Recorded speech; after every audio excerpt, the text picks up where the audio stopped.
से जन्म साफल्यम केवलम धर्म सेवनम। पृथ्वी पर मनुष्यों के द्वारा जो जो दान दिए जाते हैं, यमलोक के मार्ग में वे सभी आगे आगे उपस्थित होते जाते हैं। महान पुण्य के प्रभाव से मनुष्य जन्म प्राप्त होता है।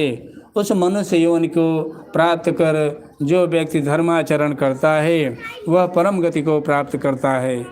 धर्म को न जानने के कारण व्यक्ति संसार में दुख पूर्वक जन्म लेता है और मरता है।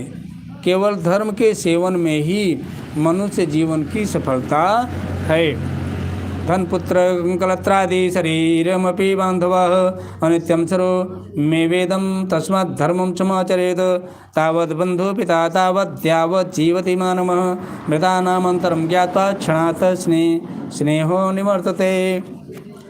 आत्मेवात्मनो बन्धुरिति विद्यान्मुहुर्मो जीवन प्रीति संचित्य मृतानां कः प्रदास्यति।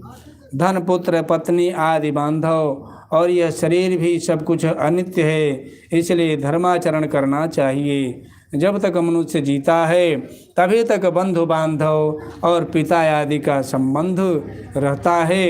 मरने के अनंतर क्षण मात्र में संपूर्ण स्नेह संबंध निवृत्त हो जाता है। जीवितावस्था में अपना आत्मा ही अपना बंधु है, ऐसा बार बार विचार करना चाहिए। मरने के अनंतर कौन उसके उद्देश्य से दान देगा। एवं जानन् निदं सर्वं स्वहस्तेनैव दीयताम् अनित्यं जीवितं यस्मात् पश्चात् कोऽपि न दास्यते। मृतं शरीरं मुत्सृज्य काष्ठलोचशतं क्षितौ विमुखा बान्धवा यान्ते धर्मस्थमनुगच्छते। गृहादर्था निवर्तन्ते श्मशानात् सर्व बांधवा शुभाशुभं कृतं कर्म गच्छन्तमनुगच्छते।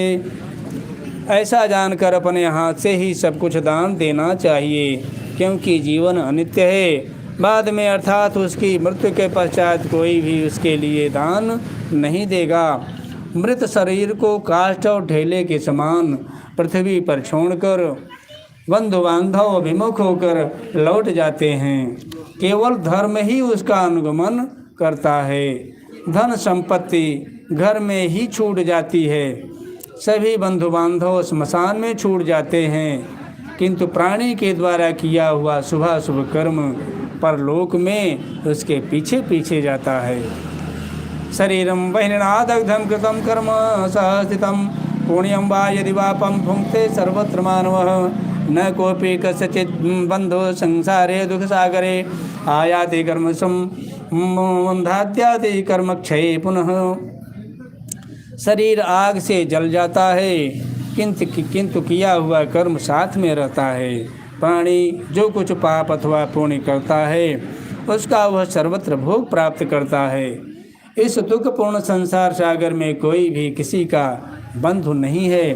प्राणी अपने कर्म संबंध से संसार में आता है और फल भोग से कर्म का क्षय होने पर पुनः चला जाता है, मृत्यु को प्राप्त हो जाता है। मातृपित्रे सुरेन्द्रे बंधुदारादि संगमः प्रपायामेव जंतूनां नद्यां काष्ठौघवच्चलः।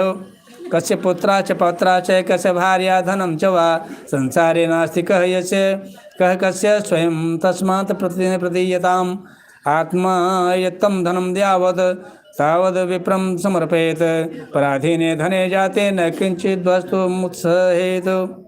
माता पिता पुत्र भाई बंधु और पत्नी आदि का परस्पर मिलन प्याऊ पर एकत्र हुए जंतुओं के समान अथवा नदी में बहने वाले काष्ठ समूह के समान नितांत चंचल अर्थात अस्थिर है। किसके पुत्र, किसके पौत्र, किसकी भार्या और किसका धन संसार में कोई किसी का नहीं है। इसलिए अपने हाथ से स्वयं दान देना चाहिए। जब तक धन अपने अधीन है तब तक ब्राह्मण को दान कर दे, क्योंकि धन दूसरे के अधीन पराया हो जाने पर तो दान देने के लिए कहने का उत्साह साहस भी नहीं होगा। पूर्वजन्म कृता दाना दत्र धर्म